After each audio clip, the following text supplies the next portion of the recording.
에베소서가요. 에베소서가 그 1장부터 이제 3장까지가 요게 이제 쉽게 말하면 교리예요. 교리에 대한 부분이고, 그러니까 이제 이론이죠. 이론을 다루고 있고, 그리고 그 4장부터 이제 6장까지가 그야말로 생활이에요. 생활편이고 이제 뭐 실천편이라고 할 수 있겠죠. 그래서 이제 이렇게 나눠져 있는데요. 그 앞부분에 교리 부분에서요. 그러니까 기독교 신학 아주 그 이론 부분에서 가장 중요한 게 바로 오늘 2장입니다. 2장인데 이것은 이게 바울이 30년 동안 어떻게 보면 인생의 후반부를 평생을 가는 곳마다 얘기했던, 어떻게 보면 우리가 이제 사람이 자기가 강조하고 싶은 것은 자주자주 얘기하잖아요. 자주자주 얘기하는데 아주 자주자주 얘기했던 부분이 오늘 에베소서에서 2장에서 이렇게 압축돼 나타납니다. 그게 바로 뭐냐면은 오늘 2장의 내용은 바로 바울이 말하는 구원교리입니다. 구원론입니다. 구원의 이야기입니다. 구원에 대한 이야기를 오늘 2장에서 압축적으로 하는데, 이 기독교가 말하는 이 구원은 예수 그리스도의 십자가를 정점으로 해서 그 이전과 이후로 나눠지는 거예요. 바울의 머릿속에는 딱 십자가가 딱 중간이에요. 십자가, 예수 그리스도의 십자가, 이거 아니면 구원을 설명할 도리가 없어요. 그래서 이제 사도 바울은요, 이 예수께서 십자가에서 죽었고, 그리고 예수께서 부활하셨고, 그리고 그 부활하신 예수가 자기에게 나타났다는 게, 이게 바울에게는 비밀이에요. 아까 제가 그 예배 때 사람은 비밀이 있어야 된다 그랬잖아요. 근데 그 비밀이 바로 뭐냐면, 바울의 비밀은, 제가 아까 시간 없어서 말씀 못 드렸는데, 성경 공부하시는 분들만 이렇게 서비스로 이게, 바울은 누구도 빼앗을 수 없는 비밀이 하나 있는데, 그게 첫 번째 비밀이 다메섹 비밀이에요.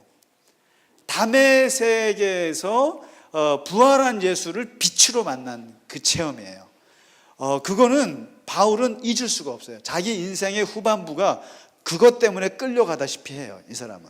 그리고 예수님을 직접 만난 다른 12 제자들에 비해서 컴플렉스가 많고, 네가 뭐 사도냐라고 많은 도전을 받고 멱살잡이를 당했어도 결코 포기할 수 없는 게 바로, 나는 부활한 예수 만났다.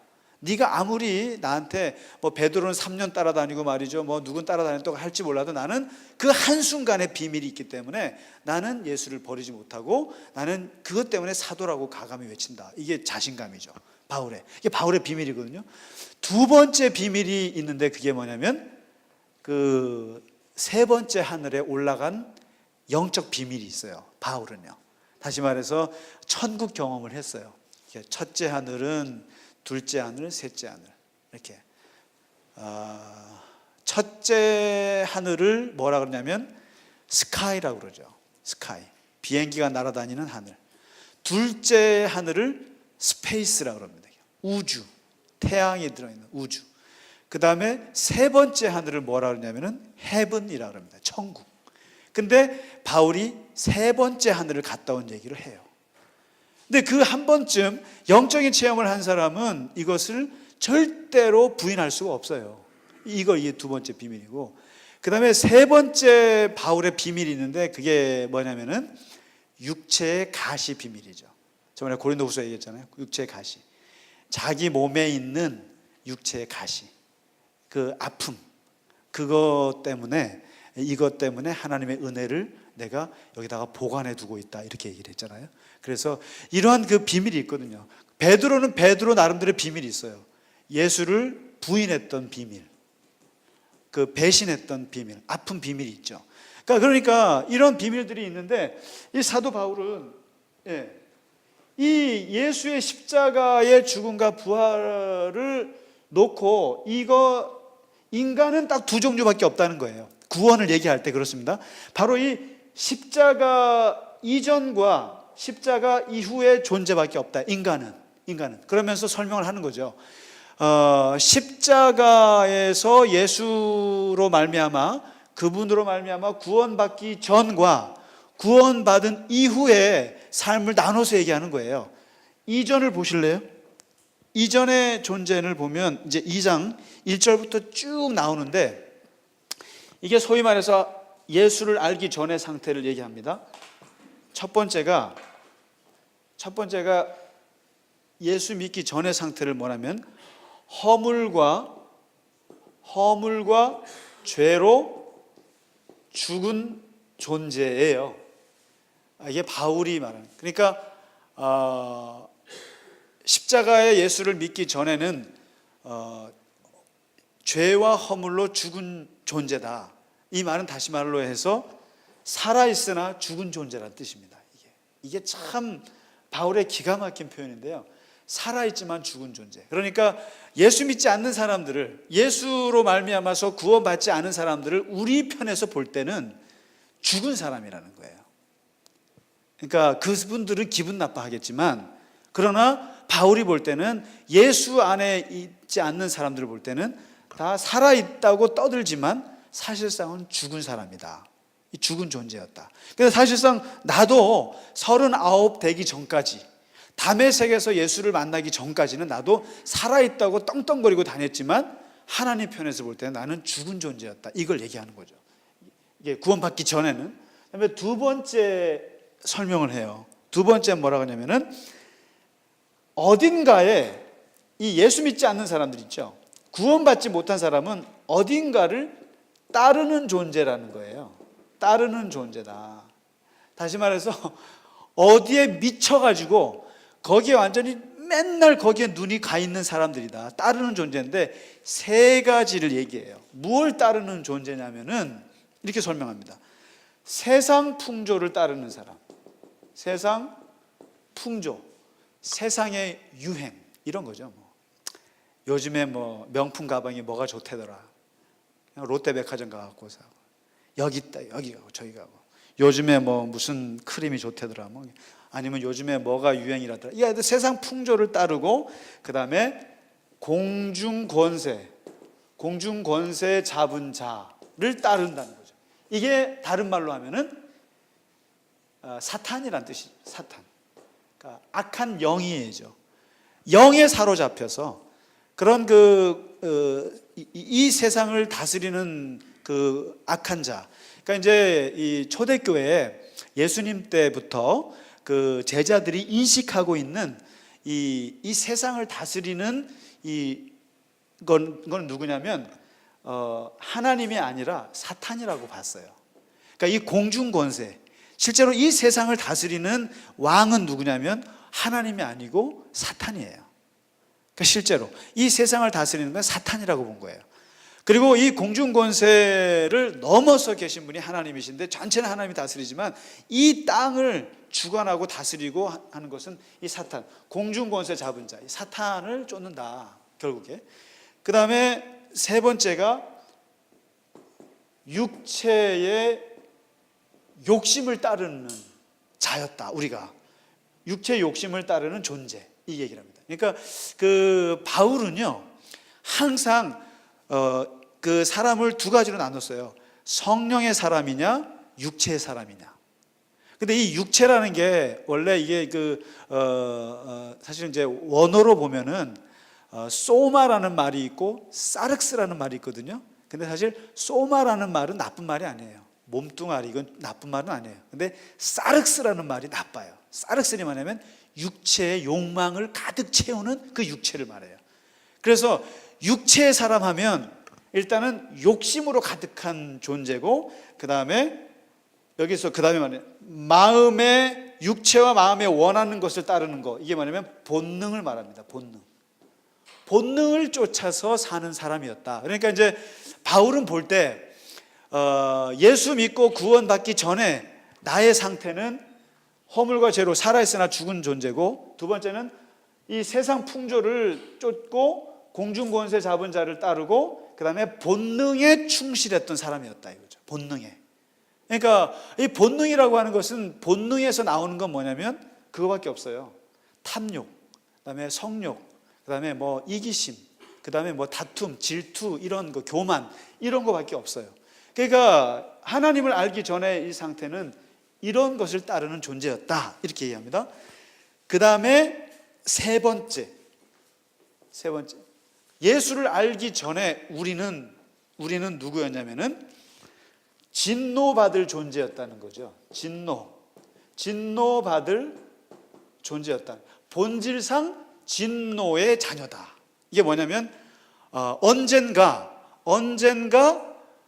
멸망을 향해서 달려가고 있는 존재였다라는 거죠. 이게 바울이 볼 때. 그러니까 항상 살아있으나 살았다고 자랑하지만 죽은 존재고, 무언가 세상의 것들을 따르는 존재들은 항상 언젠가는 진노, 심판을 받게 될 불안한 존재라는 거였어요. 항상 이런 존재들은 심판이 언젠가 그 사람을 잡아먹게 되어 있다 이거죠. 그래서 이런 존재, 본질상 진노의 자녀다, 언젠가는 멸망할 수밖에 없는 존재다, 이런 존재는 이렇게 이제 세 가지로 얘기를 하고요. 그 다음에 한 가지, 네 번째, 이제는 뭐냐면 이 십자가의 그리스도잖아요. 그리스도의 입장에서 볼 때는 뭐냐면 그리스도 밖에 있는 존재다, 이렇게 얘기합니다. 밖에 있는 존재. 그러니까 우리가 예수 믿기 전에는 그리스도 밖에 있는 존재인데 그 존재를 일컬어서 이방인이라고 했어요. 이방인이고 그다음에 외인이고 나그네였다 이거죠. 예수님의 입장에서 볼 때 너는 예수님의 나그네야 이거죠.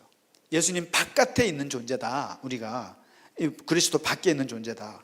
그 다음에 마지막 다섯 번째, 지금 에베소 2장에서 말하는 겁니다.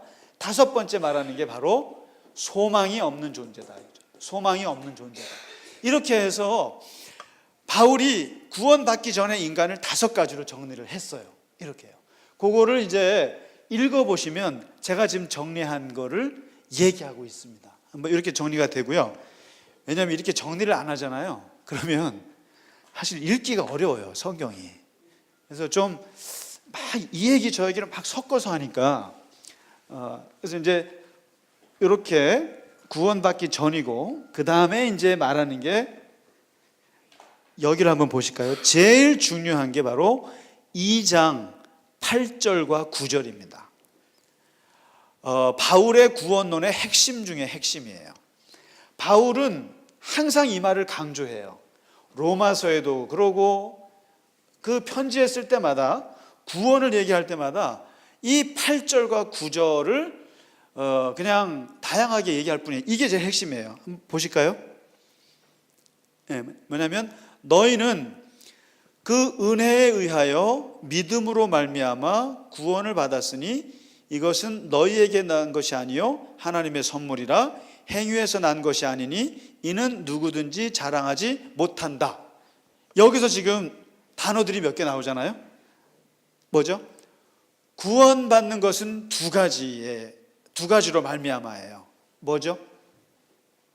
가장 베이스, 가장 토대가 되는 건 뭐예요? 우리가 구원받는 데 대해서 가장 토대가 되는 건 바로 은혜라는 거예요. 예, 은혜예요. 그러니까 기본적으로 우리가 구원받은 것은 은혜다라고 깔아요.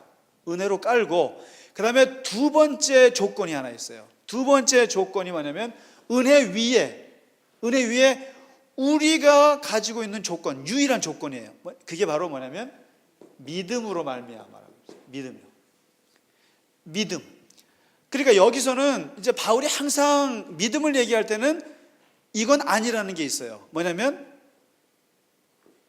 행위가 아니라는 거예요. 행위가 아니고 율법이 아니라는 뜻이 포함이 되어 있어요. 여기에요. 그러니까 당신이 율법을 잘 지켜서 아니면 착한 일을 잘해서 구원받은 것이 아니라 기본적으로 은혜. 이게 은혜라는 게 뭔지 아시죠? 다른 말로 공짜란 뜻이에요. 공짜. 예, 공짜란 뜻이에요. 공짜로 주어진 걸 은혜라고 그러거든요. 공짜 위에, 하나님의 공짜 위에 네가 가진 건 오직 믿음밖에 없었어요. 믿음이라고 하는 거예요. 뭐냐면 예수를 믿는 믿음이에요. 그냥 예수를 믿는, 예수님을 받아들이는 믿음인데 그 그렇게 해서 구원을 받았으니, 이렇게 받았으니까 이제 볼까 하면서 하면은 이것은 너에게서 난 것이 아니야. 이것은 하나님의 선물이야. 이렇게 또 얘기를 해요. 바로 선물이라는 말을 해요. 선물. 그러니까 구원은 하나님의 선물이야. 이렇게 해요. 그래서 하나님의 선물이기 때문에 너가 할 수 있는 게 뭐가 있냐면은, 이것은 선물이기 때문에 네 행위로 한 것이 아니기 때문에 너는 무엇 할 수가 없어요? 자랑질을 할 수가 없어요.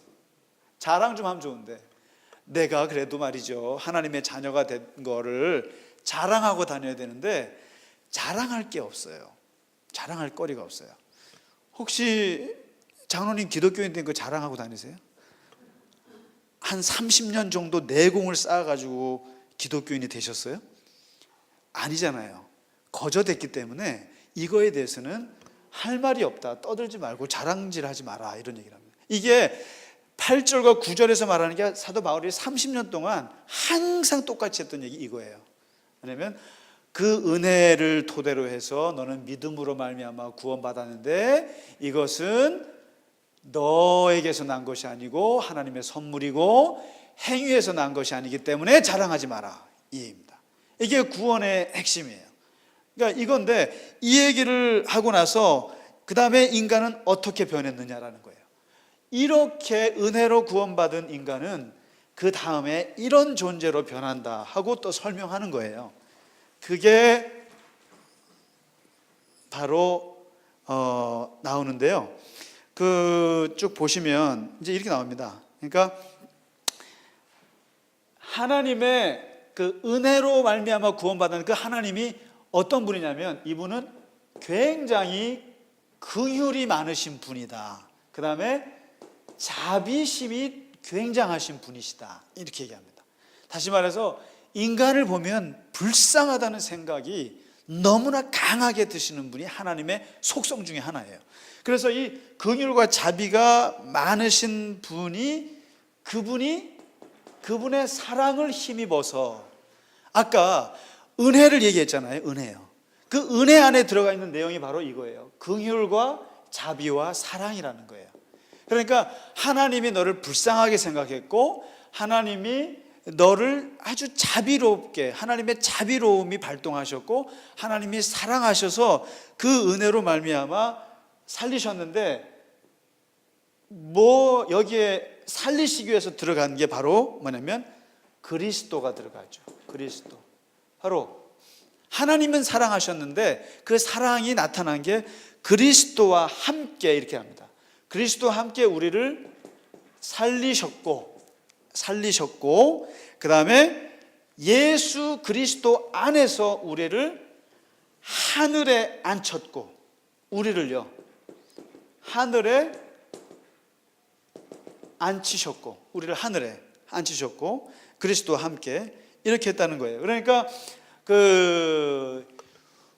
하나님이 은혜로 말미암아서 우리를 사랑하셨는데, 그 구원의 방법은 결국 그리스도와 함께 살리셨고, 부활하시고 우리도 살리고, 하나님 그리스도와 함께 하늘에 앉히도록 이렇게 우리를 했는데, 여기에는 바로 그리스도와 함께라는 게 굉장히 중요합니다. 구원이라고 하는 것은 결국 그리스도와 함께 죽고 그리스도와 함께 사는 것이 구원인 거예요. 그래서 그리스도와 함께 지옥을 갔다가 그리스도와 함께 하늘로 올라가는, 이게, 그러니까 이제 바울이 말하는 구원은 누가 뭐라 그래도 그리스도 없이는 불가능한 거예요. 그러니까 그리스도와 짝 달라붙어 있어야 돼요. 그래서 이것을 바울은 항상 그리스도 안에서, 그리스도로 말미암아, 그리스도로 인하여, 이런 말을 수도 없이 썼어요. 이 말을 쓰고, 요한같이, 사도 요한 같은 사람은 요한복음에서 뭘 자꾸 얘기하냐면 네가 예수 안에, 예수가 네 안에, 이 얘기를 자꾸만 얘기하죠. 그러니까 예수 없이는 구원을 받을 수가 없노라, 이거를 이제 얘기를 하는 거죠. 하고 이제 11절부터 보실래요? 11절부터 보시면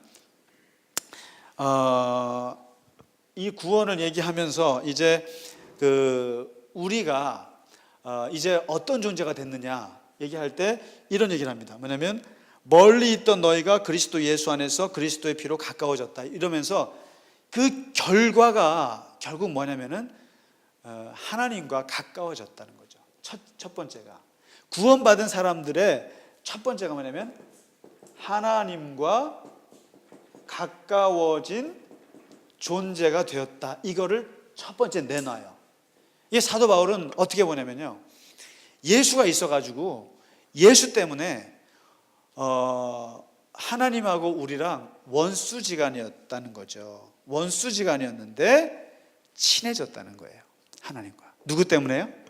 예수 때문에. 이게입니다. 예수 때문에 그래서 여기서 바울이 말하는 게 바로 화목을 말합니다. 화목. 하나님과 화평, 피스를 말합니다. 그러니까 이제 쉽게 말하면 구원받기 전에는, 우리가 예수 믿기 전에는 기본적으로 하나님하고 하나님께 두들겨 맞아야 될 진노의 자녀였다, 이렇게 본 거죠. 그러다가 원수였는데 예수 그리스도가 하나님과 우리 사이에 막혀져 있는 담을 깨뜨렸다고 본 거죠. 이게 표현이 기가 막혀요. 담을 허물어뜨렸다는 거예요. 그러니까 우리는 하나님하고 막혀 있었다는 거죠. 뭐 기도도 안 되고 하나님하고 교제도 안 되고 막혀 있었는데 그 막힌 담을 여신 분이, 깨뜨린 분이 예수다, 이거죠. 그래서 눈 뜨고 하나님을 보게 됐다, 이거죠. 이게 이렇게. 그러면서 이제 하나님과 화목하게 됐고, 그 다음에 하나님과 우리가 원수된 것을 이 십자가로 이렇게 소멸시켰고, 그리고 이제 성령 안에서 두 번째입니다. 하나님 아버지께 나아가는 존재가 됐다는 거죠. 나아가는 존재. 이제는. 그러니까 담이 열렸기 때문에 하나님께 우리가 나아갈 수 있도록 길을 터주신 분이 누구냐면 예수 그리스도다, 이게입니다. 그러니까 단순하게 구원받았다 이런 뜻만이 아니고요, 예수로 말미암아서 하나님하고 통하게 됐다는 거죠. 이게 막힌 것이 이겁니다. 그 다음에 이제 한 발짝 더 나아가서 하나님께 이제 나아갈 수 있을 정도가 아니라 세 번째 어떤 존재가 되냐면, 이제는 그리스도 밖에 있는 나그네나 이방인이나 외인이 아니라 그리스도 안에 있는 사람인데, 그 사람이 누구냐면 하나님의 권속이 됐다는 거예요. 권속이 뭐예요? 패밀리죠, 패밀리. 하나님의 가족이 되었다는 뜻이에요. 가족. 이까지 나가는 겁니다. 그러니까 이게 원수가 됐던 것이 열려지는 정도가 아니라, 이제는 하나님께 나아가는 정도가 아니라, 나아가서 아예 하나님의 자녀가 됐다, 이거죠. 하나님의 가족이 됐다, 이거죠. 이 정도 되면 굉장한 거죠. 예. 여기까지 나오고, 그 다음에 네 번째, 이렇게 된 자녀는 어떤 자녀냐면은, 네 번째 이렇게 합니다. 선지자들과 사도들의 터 위에 세워진 존재라는 거예요. 이게요. 다시 말해서 알고 봤더니 우리가 예수 그리스도를 믿고 구원받았잖아요. 그런데 그 예수 그리스도를 우리에게 전해준 사람이 누구냐면 사도라는 거예요. 이 사도들. 그러니까 그 예수님을 전해준 사도들의 터 위에 우리가 세워졌다는 거예요. 세워진 존재가 되었고, 그리고 동시에 마지막 다섯 번째가 그리스도 안에서 함께, 그리스도와 함께 지어져 가는 존재다, 이렇게 합니다. 지어져 가는 존재다, 이렇게 사람이, 우리가요. 그러니까 이제 이게 두 가지의 중요한 게 나와요. 여기에서 나오는 게 뭐냐면, 당신은 누가 뭐라 그래도 하나님의 자녀로 낙인이 찍혔어, 이거 하나랑, 그러니까 걱정할 필요가 없어. 당신은 그냥 예수 믿는 것으로만으로도 하나님의 자녀가 됐어, 끝이야. 요거 하나가 있고요. 또 한 가지가 있는데, 그 그리스도 안에서 하나님의 자녀가 된 걸로 끝나는 것이 아니라 끊임없이 계속 하나님과 그리스도 안에서 점점점 되어져 가는 존재다. 이렇게 얘기를 해요. 그러니까요, 명사와 동사가 같이 있어요. 이게 뭐냐면 당신은 하나님의 자녀야, 명사예요. 그런데 동시에 하나님 안에서, 그리스도 안에서 계속 당신은 그리스도를 닮아가는, 되어가는 존재야. 이 동사거든요. 이걸 일컬어서 그 세 가지 길이라는 게 있는데요. 왜냐면 트레디아스라고 하는데, 이게 이제 하여튼 뭐 그렇습니다. 근데 뭐냐면 사람이 중생했잖아요. 거듭났잖아요. 거듭났는데 감리교에서 웨슬레가 중생 거듭났으니까 하나님의 자녀가 됐다, 끝 아니고 그 다음부터는 너가 끊임없이 그리스도 안에서 자란다. 이거를 뭐라 그러죠? 성화라고 해요. 성화요. 이 성화에, 그래서 모든 기독교 신학에서는 바울이 지금 이 두 가지 말을 다 하고 있어요. 당신은 하나님의 자녀인과 동시에 끊임없이 그리스도 안에서 자라는 존재다. 이거를 받아서 어떻게 발전시키냐면 중생과 성화와 영화, 이렇게 해서 세 단계의 기독교 신앙의 발전 단계를 개발했어요. 이걸요. 그래서 이것을 이제 세 가지 길이라고도 해요. 그래서 이제 뭐 다른 말로 표현하면은 처음에